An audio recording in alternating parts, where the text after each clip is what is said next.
ఎవరైనా ఓటమి నుంచి పాఠాలు, గుణపాఠాలు నేర్చుకుంటారు. అందులోనూ రాజకీయాల్లో 5 ఏళ్ల పాటు అధికారంలో ఉండి దారుణ పరాజయాన్ని చూసినటువంటి జగన్మోహన్ రెడ్డి లాంటి వ్యక్తులు కానివ్వండి, వైసీపీ పార్టీ నాయకులు కానివ్వండి, మరింత గుణపాఠం నేర్చుకోవాలా. 151 స్థానాల నుంచి ఎందుకు ప్రజలు 11 స్థానాలకే పరిమితం చేశారనేది ఆత్మ పరిశీలన చేసుకోవాలా, తప్పులను సరి చేసుకునే ప్రయత్నం చేయాలా. కానీ జగన్మోహన్ రెడ్డి ఓడిపోయినా కానీ ఏదైతే ఆ బలుపు ఉందో ఇంకా తగ్గలేదని చాలా స్పష్టంగా అర్థమవుతుంది. ఓడిపోయిన తర్వాత ఆ పోటీ చేసి ఓడిపోయిన నాయకులతో జగన్మోహన్ రెడ్డి సమావేశం పెట్టాడు. సరే, సగం మంది డుమ్మా కొట్టారు అనుకుంటే అది వేరే విషయం.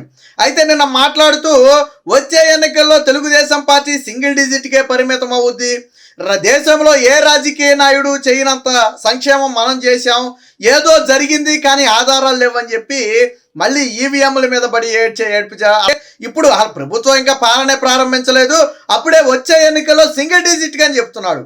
గతంలో ఏం చేసింది తెలుగుదేశం పార్టీ? జగన్మోహన్ రెడ్డి ముఖ్యమంత్రి అయిన తర్వాత దాదాపుగా ఒక 5 నుంచి 6 నెలల పాటు సమయం ఇచ్చింది. అప్పటి వరకు పెద్దగా విమర్శలు చేయకపోయినప్పటికీ నిర్మాణాత్మకమైనటువంటి ప్రతిపక్ష పాత్ర పోషించింది. సరే, ఇప్పుడు నువ్వు పోషించడానికి ప్రతిపక్ష పాత్ర హోదాయే లేదనుకో, అది వేరే విషయం. జగన్మోహన్ రెడ్డి ఇంకా చంద్రబాబు గారు అసెంబ్లీలో అడిగే పెట్టలేదు, అప్పుడే వచ్చే ఎన్నికల్లో వీళ్ళు సింగిల్ డిజిట్కే పరిమితం, వీళ్ళిద్దరిది ఏదో హనీమూన్ ఎంతో కాలం ఉండదు, తర్వాత ప్రజలే చీకొడతారు. ఆల్రెడీ ప్రజలు చీకొడితేనే నువ్వు అక్కడ పడ్డావు. సాధారణంగా ఎప్పుడైనా ఓడిపోయిన తర్వాత జగన్మోహన్ రెడ్డి, వైసీపీ నేతలందరూ కూడా ఒకంత అసహనంతో ఉన్నారు. ఎందుకు జగన్మోహన్ రెడ్డి పిలిచిన సగం మంది వెళ్ళలేదంటే పాత చింతకాయ పచ్చడే. మళ్ళీ ఏం చెప్తాడు? మళ్ళీ సంక్షేమం చేసాం, మళ్ళీ అభివృద్ధి చేసాం, ఈవీఎంల వల్ల ఓడిపోయాం. ఎవడైనా యాక్సెప్ట్ చేస్తాడా?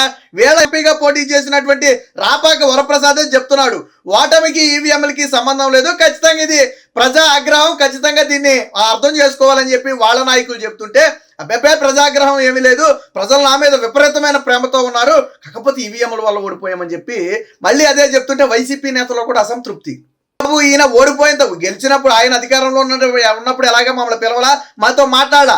సరే, ఓడిపోయిన తర్వాత అయినా ఓటమికి గల కారణాలు ఏంటని మమ్మల్ని అడుగుతాడేమో, అడిగితే 4 విషయాలు ఇదిగో ఇది కారణమని చెబుదామని చెప్పి వాళ్ళందరూ ఏదో వాళ్ళ తెలిసిన కారణాలు రాసుకుని వెళితే, జగన్మోహన్ రెడ్డి పొరపాటున కూడా ఏంటి ఏమనుకుంటున్నారు, ఎందుకు ఇంత దారుణమైన ఫలితాలు వచ్చాయి, మీరు ఓడిపోవడానికి ఏం కారణం అయి ఉండొచ్చు అని అడిగే ప్రయత్నమే చేయలేదు. ఇన్ని రోజులకు కూడా జూన్ 4న ఫలితాలు వస్తే ఈ రోజు వరకు జగన్మోహన్ రెడ్డి వైసీపీ నేతలను కారణాలు అడిగే ప్రయత్నం చేయలే. అంటే జగన్మోహన్ రెడ్డి ఓటమిని ఒప్పుకోవట్లా. మీకు తెలుసు, జగన్మోహన్ రెడ్డి ఓడిపోయిన తర్వాత ప్రజా నిర్ణయాన్ని శిరసావహిస్తున్నామని ఒక మాట చెప్పాలా, ఒప్పుకోవాలి జగన్మోహన్ రెడ్డి. కానీ ఆ రోజు ఓడిపోయిన రోజు ఆ మాట చెప్పడానికి కూడా జగన్మోహన్ రెడ్డి ముందుకు రాలేదు. కనీసం ప్రజల నిర్ణయాన్ని శిరసావహిస్తున్నామనే మాట కూడా చెప్పలేని తల పొగరు జగన్మోహన్ రెడ్డి. ఆ పొగరు ఇంకా దిగల. సరే, అప్పుడంటే ఓడిపోయిన ఆ మత్తులో ఏమీ తెలియక, షాక్లో ఉండి ఏమీ తెలియలేదేమో అనుకోవచ్చు. మరి ఇప్పుడేమైంది నీకు? కూడా మళ్ళీ అలాగే మాట్లాడటం, వచ్చే ఎన్నికల్లో సింగిల్ డిపాజిట్ అని చెప్తున్నావు. అసలు వచ్చే ఎన్నికల్లో నీ పార్టీ ఉంటుందా? వాళ్ళకి సింగిల్ డిపాజిట్ వస్తుందా లేదా అనేది ప్రజలు నిర్ణయిస్తారు. ఎందుకంటే 5 ఏళ్ల క్రితం నీకు 151 ఇచ్చారు, అప్పుడు తెలుగుదేశం పార్టీకి 23 ఇచ్చారు. సరే, జనసేనకు అసలు సీట్లే లేవు అనుకోండి. తర్వాత ఇప్పుడేమైంది? తర్వాత కట్ చేస్తే పార్టీ గెలిచింది, జనసేన 21 గెలిచింది, బీజేపీ గెలిచింది, నువ్వు మాత్రం 11 సీట్లకే పరిమితం అయిపోయావు. అంటే తెలుగుదేశం పార్టీతో పాటు పొత్తులో ఉన్నటువంటి జనసేనకు వచ్చిన సీట్లు కూడా నీకు రారా. నువ్వు గమనించాల్సింది ఏంటంటే 2014 నుంచి 19 వరకు చంద్రబాబు పాలన చూసిన తర్వాత 19లో నీ పాలన అప్పటికి ప్రజలు చూడరా. ఒక్క అవకాశం అంటే చంద్రబాబు గారికి ప్రతిపక్ష హోదా ఇచ్చి 23 సీట్లు ఇచ్చి నీకు 151 ఇచ్చారు. మంచి కాదంట్లా. నీ పాలన కూడా చూసిన తర్వాత 14 నుంచి 19 వరకు చంద్రబాబు గారి పాలన చూశారు, 19 నుంచి 24 వరకు జగన్మోహన్ రెడ్డి పాలన చూశారు. ఇప్పుడు ప్రజలు ఏమిచ్చారు తీర్పు? జగన్మోహన్ రెడ్డికి 11 సీట్లు ఇచ్చారు. అంటే ఎవరి పాలన ప్రజలు కోరుకున్నారు? పాలన చూసిన తర్వాత మూడోసారి ప్రజలు ఒక నిర్ణయానికి వచ్చి ఓటేశారంటే ఎవరిని కోరుకున్నట్టు. అంతకు ముందంటే నీ నిజరూపం తెలియదు కాబట్టి నీకు ప్రతిపక్ష హోదా వచ్చినా లేదా మొన్న 151 వచ్చినా అంతకుముందు నీ నిజరూపం తెలియదు. కానీ నీ నిజరూపం బయటపడిన తర్వాత నీ స్థాయి అంటే 11 స్థానాలు. అంటే చావు తప్పి కన్నులొట్టపోయింది కదా, సింగిల్ డిజిట్కి నువ్వే పరిమితం అయిపోదు. కొద్దిగులో మిస్ అయ్యావు, స్వల్ప మెజార్టీతో 1-2 సీట్లు బయటపడ్డావు. నువ్వు సాగు తప్పి కన్నులొట్టపోయింది నీకు. కానీ ఈ రోజు మళ్ళీ నువ్వు తెలుగుదేశం పార్టీ అసలు పాలనే ప్రారంభించాలి. నువ్వు ఈ మాట ఎప్పుడు మాట్లాడాలా? ఒక 2.5 తర్వాత 2 ఏళ్ల తర్వాత ఈ ప్రభుత్వ పాలన బాలేదు, ఇలా అయితే ప్రజలు మీకు సింగిల్ డిజిట్ ఇస్తారని నువ్వు మాట్లాడితే మాట్లాడవచ్చు, దాన్ని కాదంటలేదు. అసలు పాలనే ప్రారంభం కాకముందు వైసీపీ నేతలను పిలిచి చంద్రబాబు శిశుపాలులాగా పాపాలు లెక్కిస్తాం, మనం వచ్చే ఎన్నికల్లో పెద్ద ఎత్తున యుద్ధం చేస్తాం, వాళ్ళు సింగిల్ డిజిట్కే పరిమితం అవుతారు, ఇలాంటి మాటలు చెప్తేనే నిన్ను 11 సీట్లకు పరిమితం చేశారు. నువ్వు ప్రజలప్పుడు చెప్పిన మాటలు ఇదే కదా.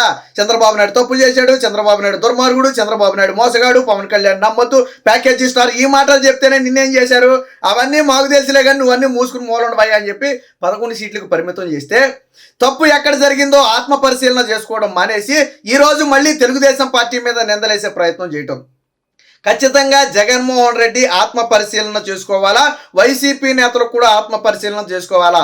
లేదు మేము పాడిందే పాట ఆడిందే ఆట అంటే ఈ దౌర్భాగ్యం, ఎంత దౌర్భాగ్యమైన పరిస్థితి అంటే ఈరోజు జగన్మోహన్ రెడ్డి అసెంబ్లీలో అడుగు పెట్టాలంటే తన కాన్వాయిని లోనికి వెళ్ళకపోతే తెలుగుదేశం పార్టీని అడుక్కోవాల్సి వచ్చింది. అలాగే ప్రమాణ స్వీకారంలో జగన్మోహన్ రెడ్డి ఆల్ఫాబెటికల్ ఆర్డర్లో ఎక్కడో మూలుంటే తెలుగుదేశం పార్టీని చంద్రబాబు గారిని రిక్వెస్ట్ చేసి మంత్రుల తరువాత ఆయనకి ప్రతిపక్ష హోదా లాగా ఆయనతో ప్రమాణ స్వీకారం చేయించారు. వాస్తవానికి ప్రతిపక్ష హోదా లేకపోతే జగన్మోహన్ రెడ్డి కాన్వాయ్ బయట దిగేసి లోనకి రావాలా, అలాగే ఆల్ఫాబెటికల్ ఆర్డర్లో ఎవడో మూల కూర్చోవాలి తప్ప ఆయనకేమి ప్రత్యేక మినహాయింపులు ఏమీ ఉండవు.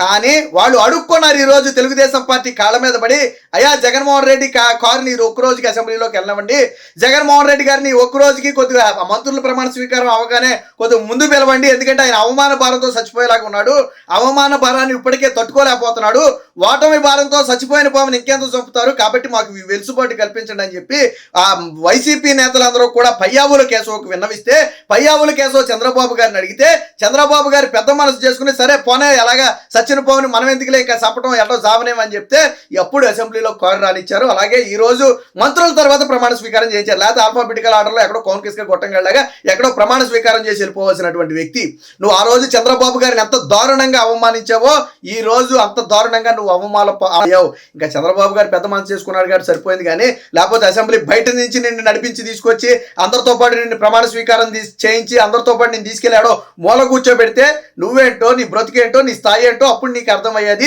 ఈ రోజుకి నువ్వు అసెంబ్లీలో ముందు వరుసలో కూర్చున్నావన్నా, ముందు వరుసలో ప్రమాణ స్వీకారం చేసావన్నా, నీ కాన్వాయ్ లోనకు వచ్చింది, నీ కారు లోనకు వచ్చిందన్నా అది చంద్రబాబు గారు పెట్టినటువంటి భిక్ష, తెలుగుదేశం పార్టీ పెట్టినటువంటి భిక్ష. నీలాగా కక్షలు కార్పణ్యాలు తెలుగుదేశం పార్టీకి తెలియదు కాబట్టే ఈ రోజు నువ్వు అసెంబ్లీలో ప్రతిపక్ష హోదా లేకపోయినప్పటికీ, ప్రతిపక్ష హోదా ఉంటే ఎటువంటి సౌకర్యాలు పొందుతావో, ఎటువంటి ఫెసిలిటీస్ వస్తాయో అవన్నీ కూడా నీకు కల్పించే ప్రయత్నం చేశారు. జగన్మోహన్ రెడ్డి ఇప్పటికైనా మారాలా? లేదు నేను మారను, నేను ఒక నియంత్రను, నా తప్పేమీ లేదు, ఆ ప్రజలదే తప్పంతా అని నువ్వు ఇలాగే మాట్లాడితే వచ్చే ఎన్నికల్లో నువ్వు అన్నావు చూసా సింగిల్ డిజిట్ టీడీపీ, కానీ టీడీపీకి సింగిల్ డిజిట్ కాదు, నువ్వు సింగిల్ డిజిట్కి పరిమితం అయిపోతావు. 175 స్థానాల్లో పోటీ చేస్తే 9 లేదా అంతకంటే దారుణమైన ఫలితాలు వచ్చే ఎన్నికల్లో చూడబోతున్నావు. కాబట్టి ఇప్పటికైనా ఇలాంటి అపోహలు వీడి ఎందుకు తప్పు జరిగింది, ప్రజలు ఎందుకు తిరస్కరించారని ఆత్మ పరిశీలన చేసుకోవాలా. వైసీపీ నేతలు చెప్పే మాటలు వినే ప్రయత్నం ఎప్పటికైనా చేస్తే జగన్మోహన్ రెడ్డికి మంచిది.